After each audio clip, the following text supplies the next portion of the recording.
சிரஞ்சீவி வந்து ஒரு ரெக்கடான ஆளாக இருக்கார். அவரால் வந்து அவங்க அம்மா இழப்பை தாங்கிக்க முடியாதால ஒரு மாதிரி ஆயிடுறாரு.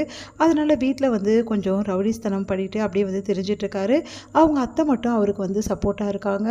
அடுத்து வந்து அவங்க அப்பா வந்து அவரை வெறுக்கிறாரு. அவங்க அம்மா வந்து இந்த உலகத்தை விட்டு போகிறதுக்கு காரணமே சிரஞ்சீவி தான் அப்படின்னு சொல்லிட்டு அவர் வந்து சொல்லிகிட்ருக்காரு. இதனால் அவர் வந்து சுத்தமாக அவருக்கு பிடிக்கல. அவர் பண்ணுற ரவுடித்தனத்தையும் அவர் பிடிக்காமல் இருக்குது. இந்த சூழ்நிலை சிரஞ்சீவி வந்து அவங்க அம்மா இல்லாத ரொம்ப ஃபீல் பண்ணிவிட்டு எங்கே பார்த்தாலும் ட்ரிங்க்ஸ் சாப்பிட்டு சுற்றிட்டு கிடக்கிறாரு. அவங்க அம்மா இழப்பை தாங்க முடியாதால அவங்க அம்மாவோட சாரியை வச்சு தூங்குறது, அவங்க அம்மா பற்றி யோசிக்கிறது, எப்போவுமே வந்து அந்த மாதிரி ட்ரிங்க்ஸ் சாப்பிட்டு சுற்றிட்டு இருக்குது, இந்த மாதிரி விஷயங்களே அவர் தொடர்ந்து பண்ணுறதால அவங்க அப்பாவோட வெறுப்பை சம்பாதிக்கிறாரு. இந்த சூழ்நிலையில் இங்கே என்ன பண்ணுறாங்க, நம்ம வந்து ஹீரோயின் இருக்காங்க இல்லையா, நம்ம வந்து ஆட்டோ சாந்தி, அவங்க வந்து என்ன பண்ணுறாங்கன்னா, அவங்களோட ஃபேமிலி வந்து ரொம்ப புவர் ஃபேமிலியாக இருக்குது. அவங்க கஷ்டப்படுற குடும்பத்தில் இருக்கிறதால அவங்க அண்ணன் தான் வந்து அவங்க எல்லாரையும் காப்பாற்றிறாரு. அவங்க அம்மா, அப்புறம் அவங்களோட அக்கா, அவங்கள அதுக்கப்புறம் எல்லாருமே அவங்க அண்ணன் வந்து பார்த்துக்கிறாரு. அவங்க அண்ணன் ரொம்ப பொறுப்பானவராக இருக்கார். அவரும் ஆட்டோ ஓட்டுறாரு. இவங்களும் வந்து அப்பப்போ ஆட்டோ ஓட்டுறாங்க. ஆனால் அவங்க அண்ணனுக்கு தெரியாமல் ஓட்டிகிட்ருக்காங்க. இந்த சூழ்நிலையில் இங்கே என்ன பண்ணுறாரு, சிரஞ்சீவி ஒரு நாள் நைட்டு வந்து என்ன பண்ணுறாரு, இந்த மாதிரி ட்ரிங்க்ஸு சாப்பிட்டுட்டு அவங்க அண்ணனோட ஆட்டோவில் வந்து படுத்துடுறாரு. அப்போ கரெக்டாக வந்து பார்த்துடுறாங்க நம்ம ஹீரோயின். உடனே சிரஞ்சீவி வந்து செம்மையாக திட்டி வந்து இங்கேருந்து போக போகிறீங்களா இப்போ இல்லையா சொல்லிட்டு செம்மையாக திட்டி விடுறாங்க. அடுத்து வந்து அவர் என்ன பண்ணுறாருன்னா போக மாட்டேங்கிறாரு. அடுத்து ஆட்டோவை வந்து ஒரு வழி பண்ணிட்டு போயிடுறாரு. அதனால வந்து என்ன பண்ணுறதுன்னு தெரியாமல் தவிக்கிறாங்க. சிரஞ்சீவி பற்றி பேட் ஒப்பீனியன் வந்து அவங்களுக்கு வந்துடுது. இங்கே வந்து என்ன பண்ணுறாங்க, ஆட்டோ வந்து இப்படி ஆகிடுச்சின்னு சொல்லிட்டு அவங்க அண்ணன் ரொம்ப வருத்தப்படுறாரு. ஆட்டோ கண்ணாடிலாம் உடஞ்சிருக்கு அப்படின்னு சொல்லிட்டு சரி பண்ணணும்னு சொல்லிட்டு வருத்தப்பட்டுருக்காரு.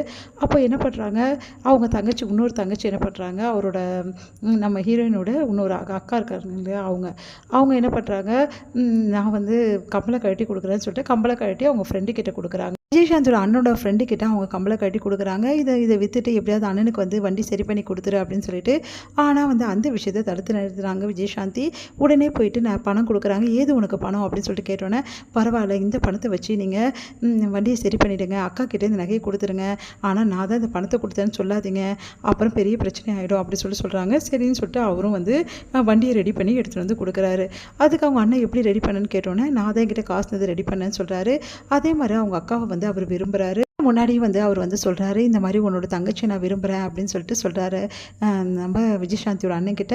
உடனே அவரும் வந்து ரொம்ப சந்தோஷப்பட்டு ஒன்று மாப்பிள்ளை கிடைக்க கொடுத்து வச்சுருக்கணும், சீக்கிரமாகவே நம்ம நிச்சயதார்த்தத்தை வச்சுக்கலாம் அப்படின்னு சொல்லிட்டு சொல்கிறாரு. அதனால் அவரும் ரொம்ப சந்தோஷப்படுறாரு. சிரஞ்சீவியும் அவங்க அத்தையும் வந்து வண்டியில் வந்துக்கிட்டே இருக்காங்க. அப்போ கரெக்டாக வந்து அவங்க வந்து சாமான்லாம் வாங்கும்போது ஒரு திருடன் என்ன பண்ணுறாரு, இந்த மாதிரி அவங்களோட அத்தையோட செயினை வந்து அறுத்துட்டு போகிறாரு. அந்த டைமில் சிரஞ்சீவி வந்து குதித்து காப்பாற்றுறாரு. அந்த டைமில் கரெக்டாக அங்கே வராங்க நம்ம ஆட்டோ விஜயசாந்தி. அப்போ அவங்க புக்ஸ் எல்லாம் வந்து ரொம்ப கஷ்டப்பட்டு வந்து பாதி விலைக்கு வந்து வாங்கிட்டு வராங்க. ஏன்னா அவங்களுக்கு புது புக்கு வாங்க காசு இல்லாததால் பாதி புக்கு வந்து விலைக்கு வந்து அவங்க சிஸ்டர்ஸ்க்காக வாங்கிட்டு வராங்க. அப்போ கரெக்டாக வந்து அதை வந்து என்ன பண்ணுறாரு, இவர் அந்த திருடன் பிடிக்கும்போது கரெக்டாக புக்ஸ் எல்லாத்தையும் தூக்கி போட்டு உடச்சிடுறாரு தெரியாமையே. இதனால் அவங்க ரொம்ப டென்ஷன் ஆகிறாங்க. இந்த சிரஞ்சீவி இப்படிப்பட்ட ஆள் தான் அப்படின்னு சொல்லிட்டு முடிவுக்கு பண்ணுறாங்க. அடுத்து வந்து அந்த சிரஞ்சீவியோட வீட்டுக்கு வந்து நேராக தேடி போயிட்டு அவங்க அப்பா கிட்ட இந்த நடந்த விஷயத்தையெல்லாம் சொல்லி வந்து உங்கள் பிள்ளைய ஒழுங்காக இருக்க சொல்லுங்கள் அப்படின்னு திட்டுறாங்க. அவர் வந்து ஏற்கனவே வந்து சிரஞ்சீவி மேலே கோவமாக இருக்கிறதால நான் பார்த்துக்கிறேன் அப்படின்னு சொல்லிட்டு காசை வந்து கொடுக்குறாரு. நீங்கள் புக்கு வாங்கிக்கமான்னு, எனக்கு தேவையில்லை, எனக்குன்னு ஒரு சுயமரியாதை இருக்குது, இந்த மாதிரி காசெல்லாம் வாங்குற பழக்கம் எனக்கு இல்லை அப்படின்னு சொல்லிட்டு போயிடுறாங்க. அடுத்து வந்து இங்கே என்ன பண்ணுறாரு, சிரஞ்சீவி வந்து போட்டு அவங்க அப்பா என்ன பண்ணுறாரு, தூங்கிட்டு இருக்கிறவர் வந்து கையெல்லாம் அடிபட்டுடுது, திருடன் கூட சண்டை போட்டதால். அவர் படுத்துட்டு இருக்கும்போது கரெக்டாக தண்ணியை எடுத்துன்னு போய் அவர் மூஞ்சில் ஊற்றுறாரு. இதுக்கப்புறம் வந்து இந்த மாதிரி படுத்து தூங்குற வேலை வச்சுக்காதரா, ஒரு பொண்ணோட வந்து கண்ணீரை சம்பாதிச்சு நீ என்ன பண்ண போகிற அப்படின்னு சொல்லிட்டு செமையாக திட்டி வீறாரு. அப்போ தான் சிரஞ்சீவிக்கு தெரியுது அந்த புக்ஸை நம்ம வாங்கி அடித்த விஷயத்தை யோசிக்கிறாரு.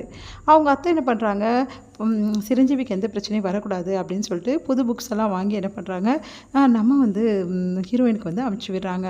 அந்த டைமில் கரெக்டாக அதை பார்த்துட்டு வந்து அவங்க செமையாக டென்ஷன் ஆகி என்ன பண்ணுறாங்க, இந்த புக்ஸ் எல்லாம் எதுக்காக எங்கிட்ட எடுத்து வந்து கொடுத்தேன்னு சொல்லிட்டு சிரஞ்சீவி கிட்ட எடுத்து வந்து கொடுக்குறாங்க.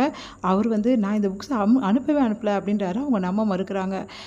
நீ போய் சொல்லாத அப்படின்னு சொல்லிட்டு போகிறாங்க. இவனை இப்படி பண்ணுறா அப்படின்னு சொல்லிட்டு வீட்டுக்கு எடுத்துகிட்டு வராரு அந்த புக்ஸை. அவங்க அத்தை வந்து அதில் பணத்தை வச்சு அமிச்சேன் அப்படின்னு சொல்லிட்டு சொல்கிறாங்க. அதை பார்த்தா காலில் அந்த பொண்ணு வேணும் தான் இப்படிலாம் பண்ணியிருக்கா, பணத்துக்காக தான் இப்படிலாம் பண்ணுறக்கா வீட்டில் உள்ளவங்களாம் சொல்கிறாங்க. சிரஞ்சீவி அதையே சொல்கிறாரு. அவங்க அத்தை யோசிக்கிறாங்க. இங்கே வந்து என்ன பண்ணுறாங்கன்னா, பணம் வந்து தெரியாமல் வந்து செக் வந்து அவங்க கொடுத்த செக் வந்து கீழே விழுந்துட்டுருக்கு. அதை கவனிக்காமல் விட்டுடுறாங்க. நம்ம வந்து அவங்க அக்காவோட நிச்சயதார்த்தத்துக்காக மாலை வாங்குறதுக்காக நம்ம வந்து விஜயசாந்தி போகிறாங்க.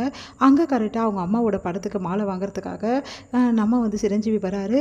2 பேரும் பிரச்சனை பண்ணிக்கிறாங்க.